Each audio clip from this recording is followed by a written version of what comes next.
Assalamualaikum. The topic that we are going to discuss today is the prevention of tooth decay, यानी कि दांतों के अंदर कीड़ा लगना हम किस तरह से अवॉइड कर सकते हैं. This is a very common disease among adults and among children. लेकिन अच्छी बात यह है कि दिस इज प्रिवेंटेबल, यानी कि हम इसको रोका जा सकता है. सबसे पहले ये कि बहुत सारे पेशेंट इस कंप्लेन के साथ आते हैं कि हम तो डेली टूथब्रश करते हैं, हम दिन में 2 बार टूथब्रश करते हैं, लेकिन इसके बावजूद हमारे दांतों में कीड़ा लग जाता है. सिर्फ टूथब्रश करना इम्पोर्टेंट नहीं है, सही तरीके से टूथब्रश का करना इज वेरी इंपॉर्टेंट. यानी कि जब आप टूथब्रश कर रहे हों कि दांत का हर हिस्सा कवर होना चाहिए, हर दांत कवर होना चाहिए. और इसके अलावा जब भी आप खाना खाएं, खाना खाने के एटलीस्ट 30 मिनट्स के बाद आप टूथब्रश करें.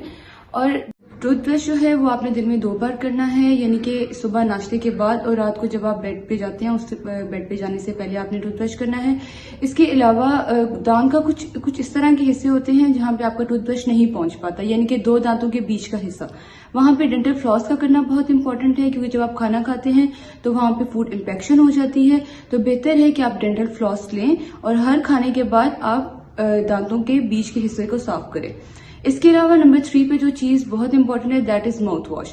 माउथ वॉश डेली रिकमेंडेड नहीं है. जब भी आप माउथ वॉश यूज करें आप डेंटिस्ट की रिकमेंडेशन के साथ और फ्लोराइड माउथ वॉश यूज करें. और टूथपेस्ट भी आप जरूर देखें कि उसके कंटेंट में फ्लोराइड का होना बहुत जरूरी है.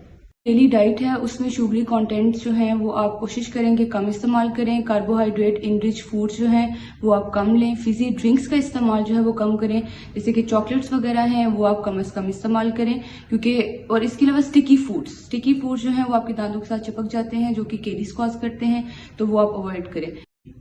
और लास्टली ये कि आपके जो है वो डेंटिस्ट के विजिट्स होना बहुत ज़रूरी हैं. जो अडल्ट्स हैं यानी कि जो 18+ हैं वो कम से कम 2 साल में एक दफ़ा डेंटिस्ट को विजिट ज़रूर करें. और जो 18 से कम के बच्चे हैं यानी कि यंगस्टर्स हैं वो कम से कम साल में एक दफ़ा डेंटिस्ट को ज़रूर विजिट करें. और जो बच्चे हैं यानी कि जिनके मिल्क टीथ होते हैं उनमें कैरीज लगने के चांसेस बहुत ज़्यादा होते हैं, तो बेहतर है कि वो जिनके मिल्क टीथ हैं उनके पेरेंट्स उनको 4 to 6 मंथ्स के बाद डेंटिस्ट का विजिट ज़रूर कराएं.